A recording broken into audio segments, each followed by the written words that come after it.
Gotta plug in the mic. Check. Check. My computer's doing the wheel of death. I just got water all over. Let's do that. Hey you guys, welcome to the Ariel show. Today is a very exciting day, very exciting week. This is book launch week. In case you didn't hear, that means I have not done my job properly. My first book, Turn Your Pain into Art, comes out today. Here it is in my hands, live and real. We got the advanced review copy sticker off because this is the real one. We got the journal entries here in the back. We got, so much deliciousness and yumminess. So grateful to all of you for celebrating with me today and your encouragement, everyone who's pre-ordered the book. I mean, I hope you just love this thing, and I know that you will. And so I've been getting a lot of questions on social media about the book writing process. And I know that in our genius creative community, there are so many of you that want to be authors, or you're halfway through your book, and you guys had a lot of questions for me. And so I've kind of gathered them all into one place, and I thought today, during book launch day, would be the perfect time to answer your questions. So the first question I've been getting a lot of is, when did you start writing this? I think people want to know how long I've been working on this because they've heard me talking about it for a long time. And yeah, I've been working on it for a long time. I started it late 2014 on the Europe tour with Hollywood Undead. And so if you recall, I named the book after the class I taught on Warped Tour, Turn Your Pain into Art, but I didn't teach that class until Warped 2015, which means that when I started the book, I didn't have a title. I didn't know that I was going to be talking about Turn Your Pain into Art. I kind of figured it out as I went. But I, like so many of you probably, have wanted to write a book, but hadn't really taken it super seriously. It was like, yeah, that'd be cool. I'll do it one day, but it was like, I wasn't taking any steps to actually do it. And the Europe tour was really kind of stressful for us. And so we were kind of all butting heads. We were like doing these long drives in this tiny Sprinter van. And one day, me and Sean were fighting, and he was like, "You've been talking forever about writing your freaking book. Why don't you just do it?"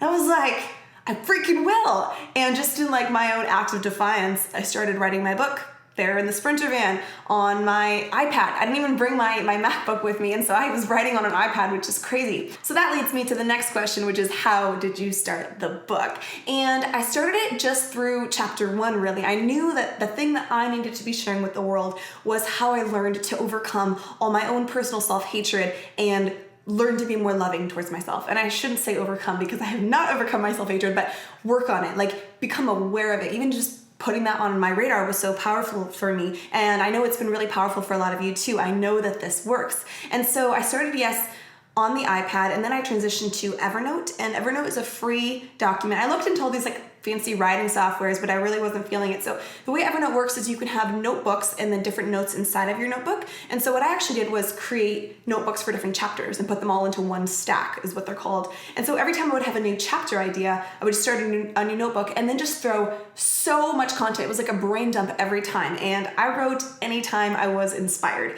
I did not have a plan. I jumped in, like I said, chapter 1, which is kind of where my story starts in the book, where I'm sharing us being on a plane, flying to Amsterdam, realizing that I hate myself. I can't give it all away, you'll see in the book.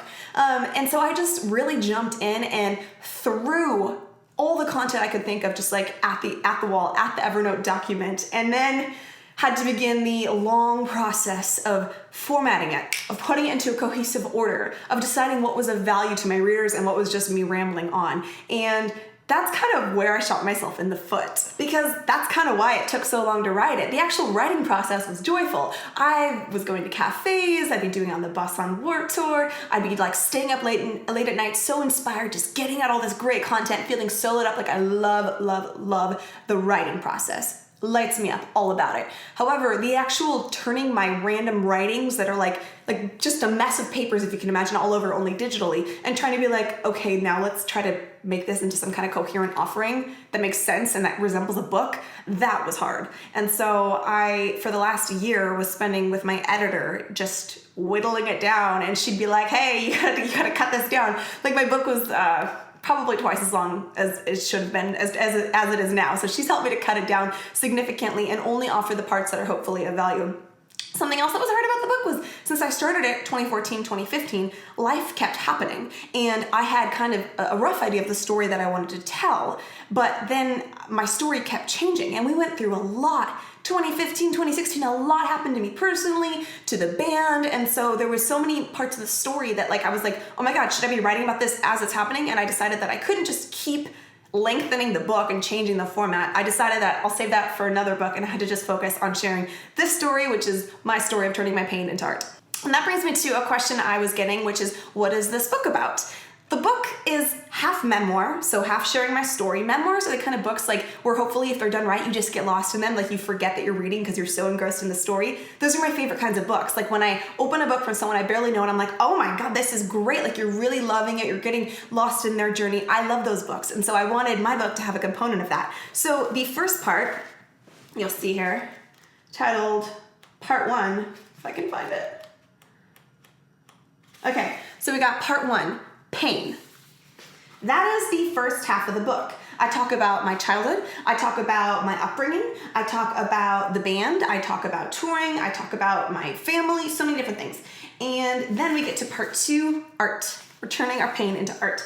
And then this part is where kind of the story stops going as much and it gets much more into some of the techniques and tactics that I've developed and learned over the years to help turn my pain into art and to have more self-love. And so this is chapters like survival skills, accepting yourself, joy hunting, enjoying the work of art that is you, which is my beauty chapter, which was so important to me that I include here. Learning how to accept our self-image and the way that we feel about ourselves, like physically on a beauty level, I think is so important, and a lot of self-help work doesn't focus on that a lot because it seems shallow, but it's been very, very important in my own self-love journey, like learning how to be happy, at peace with my outside, and at peace with my inside. All of it matters. And that brings me to another question I got, which was, is this just something that's gonna benefit artists? Like, do you have to be like a painter or a musician to want to learn how to turn your pain into art? No, not at all. Remember, I started this book writing journey before it was even called Turn Your Pain into Art. It's more like that's what I was able to do with my life, but this isn't techniques of how to paint better. Like I talk about creativity, yes, but the whole book is not about that at all. There's like a chapter on creativity.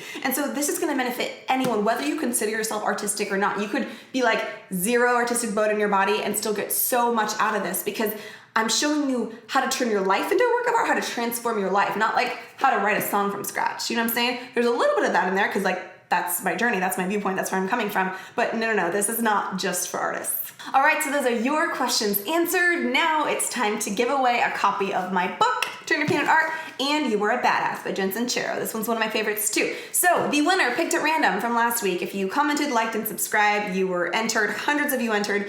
The winner is Princess Tiara 3. So congratulations, Princess Tiara. I hope you're super excited. I'm going to send these to your house, so we're gonna get in touch with you on YouTube, send you a YouTube message. So be looking out for that so you can send us your address so we can get you these books. You guys, this is it. Today is the day. Making history. You and me making it happen. We don't have a publisher. We're doing this 100% independently because our fans, my viewers, are that freaking amazing, and you guys support us and have our back every single time. We count on you to be our publisher, our record label, our marketing department, and you guys knock it out of the park. Like, we have a better marketing department than most bands with like real professional marketing departments because you guys are that amazing. So with that being said, please do get a copy of the book. You can get it on Amazon, get it Amazon Prime, you'll get it like a couple of days from now, and then please leave a review on Amazon for the book as well. You don't actually have to get the book on Amazon to leave an Amazon review, and you don't have to finish the book. You could just leave a comment about how it's gonna be amazing. All right, thank you so much for watching the Ariel Show. I'm about to film another video right after this about some ways that you can help promote the book. So if you kind of want to jump on my digital street team here, I would be so beyond grateful. Thank you to my patrons for sponsoring today's video. We are growing all the time. It is so exciting to be a part of this with you. I get an email every time I get a new patron, and you guys, I just sit and stare at my inbox and I just like, I'm so thankful, and I send whoever that is some love and just some gratitude so they know that I'm so happy to have them as a part of this. And my patrons get to see the Ariel Show a day early. You get to download it. You just get to be part of a really cool community that's helping make this exist. So thanks to my Patreon community for all your support during book launch. I was so excited. I'll see you guys next week. Bye.